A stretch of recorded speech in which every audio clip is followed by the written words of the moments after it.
want to switch over to Department of Homeland Secretary Jay Johnson. He's unveiling an updated terror alert system. Let's listen into him. Now,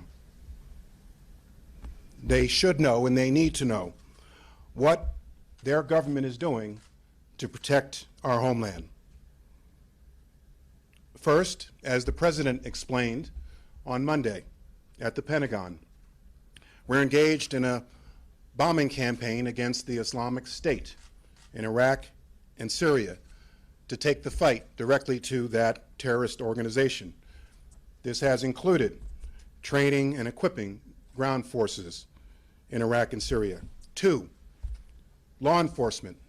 The FBI does an excellent job virtually every day of detecting, investigating, interdicting, and prosecuting and preventing terrorist threats to our homeland.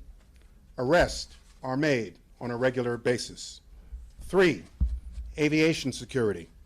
Since last year, we've enhanced aviation security at my direction at last point of departure airports overseas with flights directly to the United States. I'm pleased that other nations have followed with near identical enhancements to aviation security.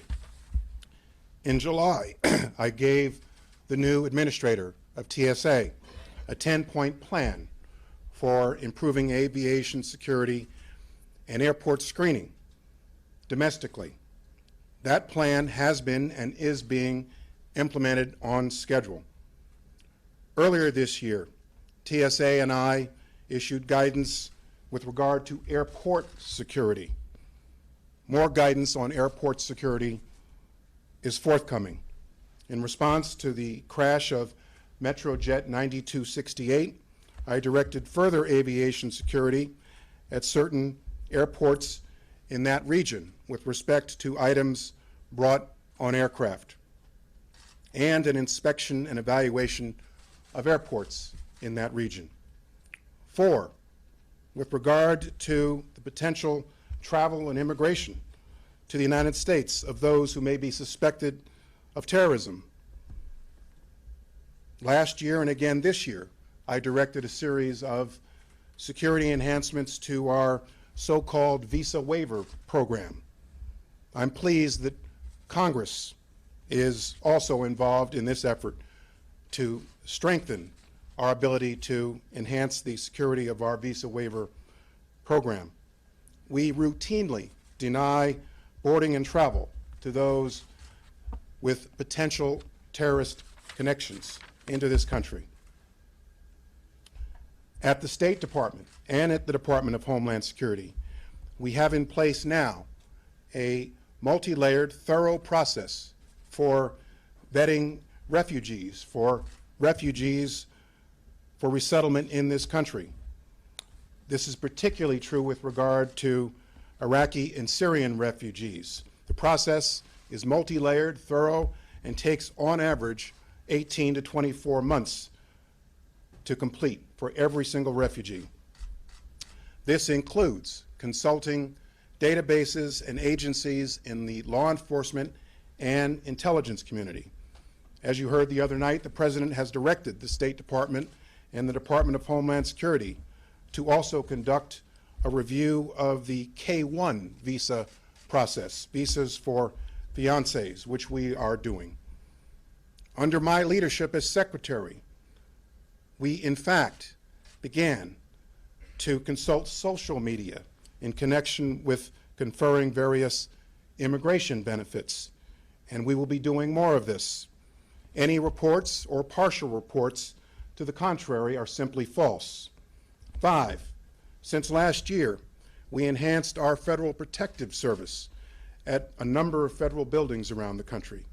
6, we continue to share information with state and local law enforcement around this country with regard to what we are seeing at the federal and international level. Director Comey and I routinely do this, and we'll be doing this again later this week in a communication with law enforcement nationwide. 7, we continue to share information with private stakeholders, such as business organizations, sports organizations, the NCAA, for example, the NBA, the NFL, for the same purpose, to share what it is we see.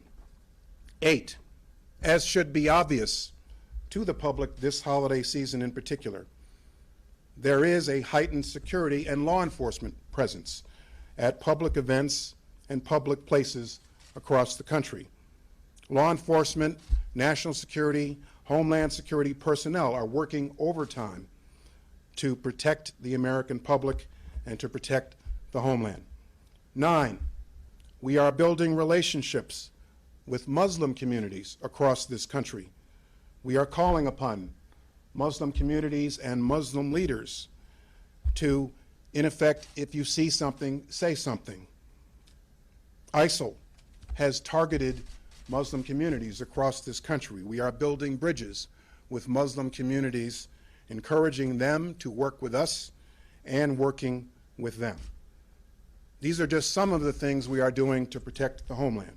Finally, 10, public awareness, public vigilance, and public participation are important to our homeland security. This is what brings me here today. An informed public about our homeland security efforts and what we see can help